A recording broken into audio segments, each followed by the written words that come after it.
जय हिंद दोस्तों, welcome back to stock control. आज की वीडियो में हम लोग एनालाइज करने वाले हैं एचडीएफसी बैंक के क्वार्टर 4 के रिजल्ट्स और क्या इम्पैक्ट हो सकता है इन रिजल्ट्स का, वो भी आज की वीडियो में देखेंगे। इस वीडियो में मैं आपको ये भी बताना चाहूंगी कि एचडीएफसी बैंक ने डिक्लेयर किया है ईयरली डिविडेंड 19.5 रुपए का, तो इसमें क्या आपको बेनिफिट मिलने वाला है। बहुत से लोगों ने एचडीएफसी बैंक में इन्वेस्ट कर रखा है, तो इसमें क्या क्वार्टर 4 का रिजल्ट आया है, कितना अच्छा आया है, कितना कम आया है, क्या एनपीए रहा है, क्या प्रॉफिट है, ये सारी बातें आज की वीडियो में हम लोग डिस्कस करने वाले हैं।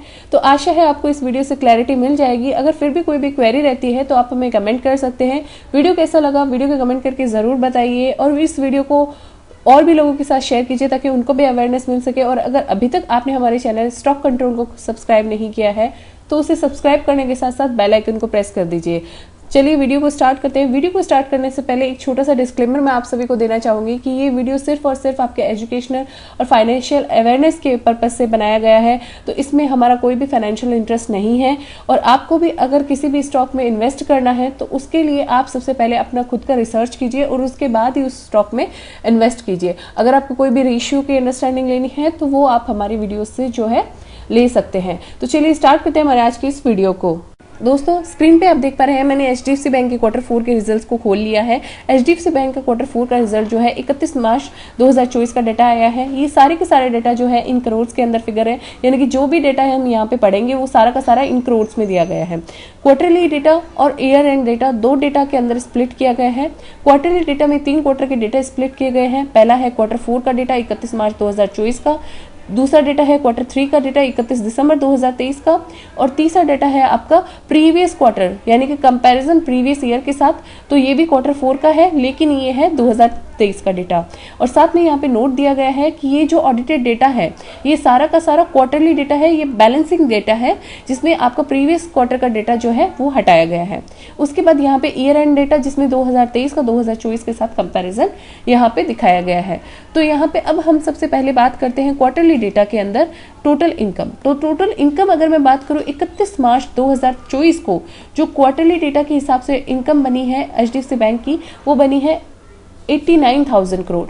और 89,000 करोड़ प्रीवियस क्वार्टर में थी 81,000 करोड़।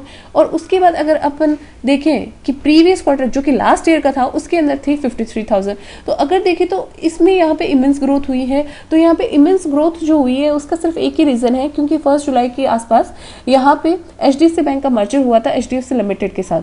तो ये डेटा जो है प्रीवियस ईयर के साथ कंपेयर करना जो है मेरे हिसाब से लॉजिकल नहीं होगा, क्योंकि इस वजह से क्योंकि इसमें काफी सारे अदर सब्सिडरी के डेटा भी जो है वो इंक्लूडेड है। तो मैं आपको यही सजेस्ट करूंगी कि आप यहाँ पे इस डेटा को जो है 31 मार्च और 31 दिसंबर के डेटा को यहाँ पे कंपेयर कीजिए। तो अब यहाँ पे अगर देखें तो अच्छी ग्रोथ हुई है। यहाँ पे इनकम के टर्म्स में अगर मैं बात करूँ तो ऑलमोस्ट 7,000 करोड़ की जो है यहाँ पे ग्रोथ देखी गई है, जिसमें टोटल इनकम इंटरेस्ट जो है वो कंपनी ने यहाँ पे अर्न किया है। अब हम बात करें जो कि ये 7,000 करोड़ है वो आपकी अदर इनकम से भी रिलेटेड है, क्योंकि अगर आप देखो इससे अच्छे से तो आपकी जो टोटल इंटरेस्ट इनकम है वो तो आपकी क्वाइट फ्रिक्वेंट है, जो कि आपकी कंपेयर एकदम 31 मार्च के डेटा के साथ ही सिमिलर है। लेकिन अगर आप अदर इनकम को देखोगे तो अदर इनकम यहाँ पे 11,000 करोड़ से 19 ऑलमोस्ट आपके 18,000 करोड़ हो गई है।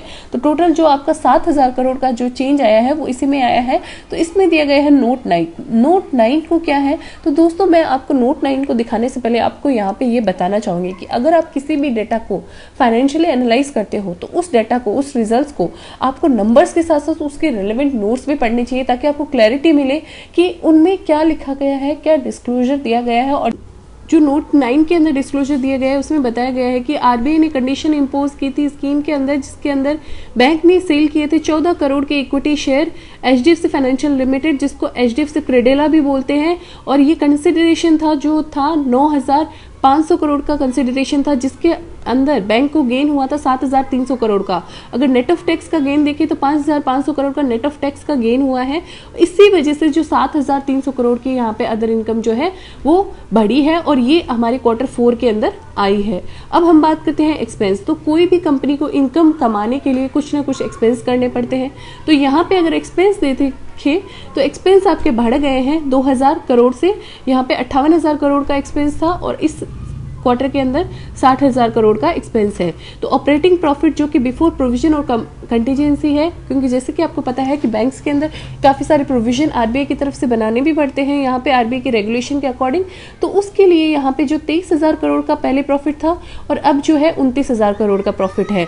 तो अगर देखिए इन टर्म्स ऑफ नंबर्स तो 7,000 करोड़ का जो अदर इनकम का प्रॉफिट है, उसी वजह से यहाँ पे जो ग्रोथ यहाँ पे ऑपरेटिंग प्रॉफिट में दिखाई दे रही है। तो ऑन एन एवरेज अगर देखें तो नंबर ठीक ठाक है, कुछ ज्यादा ग्रोथ हमें यहाँ पे एचडीएफसी बैंक के अंदर नहीं देखने को मिली है, ना ही इसमें घटती हुई है। यहाँ पे जो है on an average standard data जो है वो आया है। तो अब हम देखें प्रोविजन, तो प्रोविजन यहाँ पे थे पिछले क्वार्टर के अंदर 4,000 करोड़ के, और अभी देखिए तो यहाँ पे 13,500 करोड़ का। तो 4,000 करोड़ से 13,500 करोड़, तो यहाँ पे भी ग्रोथ हुई। उसका रीजन क्या है, यहाँ पे नोट नंबर 12 और 13 के अंदर बताया गया। 12 और 13 के अंदर क्या बताया गया है, नोट नंबर 12 के अंदर मैं अगर बात करूँ तो नोट नंबर 12 के अंदर बताया गया है कि 31 दिसंबर 2023 के अंदर बैंक ने एक प्रोविजन करवाया था 1220 करोड़ का, जो कि अल्टरनेटिव इन्वेस्टमेंट फंड के लिए यहाँ पे बताया था, जो कि आरबीआई की गाइडलाइंस को परस्यू करने के लिए हुआ था। और अगर उसको यहाँ पे आरबीआई की क्लैरिफिकेशन के बाद रीअसेस किया गया है, तो उस रीअसेसमेंट के अंदर जो है 185 करोड़ का जो प्रोविजन है उसको रिवर्स भी यहाँ पे बैंक ने कर दिया है। और अगर यहाँ पे नोट नंबर 13 की मैं बात करूँ तो 31 मार्च 2024 के अंदर बैंक ने नए फ्लोटिंग प्रोविजन बनाए हैं 10,900 करोड़ के। तो इस वजह से यहाँ पे जो है ऑन एन एवरेज अगर हम देखें तो 11,000 करोड़ का जो प्रोविजन है वो आपके बढ़ा है। अब बात करते हैं पीबीटी यानी कि profit before tax. Profit before tax यहाँ पे जो है प्रीवियस क्वार्टर के अंदर 19,430 करोड़ का था और करंट क्वार्टर के अंदर 15,700 करोड़ का है। तो अगर देखिए तो पीबीटी यहाँ पे डिक्रीज हुआ है।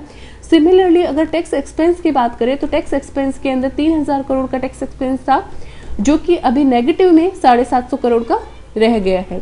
तो नेट प्रॉफिट अगर मैं बात करूं पैट की, तो पैट यहाँ पे 16,000 करोड़ का था, जो कि ऑन एन एवरेज यहाँ पे थोड़ा सा स्लाइटली बढ़ा है, स्लाइटली चेंज हुआ है 16,500 करोड़, तो ज्यादा चेंज नहीं हुआ है। तो ये तो बात की हमने प्रॉफिट्स की। तो आपको पता है कि बैंक्स के केस में हमें प्रॉफिट्स के साथ साथ एनपीए का रेशियो भी देखना होता है। तो एनपीए के रेशियो की अगर हम बात करें तो यहाँ पे एनपीए का रेशियो जो है प्रीवियस क्वार्टर के अंदर दिया गया है। यहाँ पे ग्रॉस एनपीए था 31,000 करोड़ के ग्रॉस एनपीए यहाँ पे बताए गए थे, और यहाँ पे ग्रॉस एनपीए करंट क्वार्टर के अंदर 31,173। तो ज्यादा एनपीए का डिफरेंस नहीं है।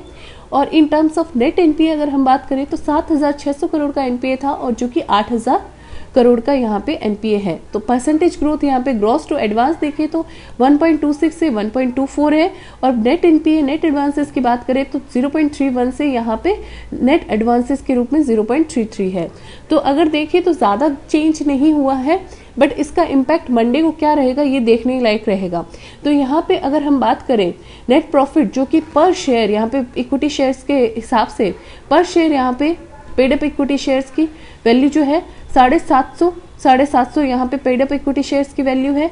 और अगर यहाँ पे बात करें ईपीएस की, तो ईपीएस की अगर बात करें तो ईपीएस जो था वो यहाँ पे प्रीवियस क्वार्टर में था 21.58 और करंट क्वार्टर में यहाँ पे जो है 21.74।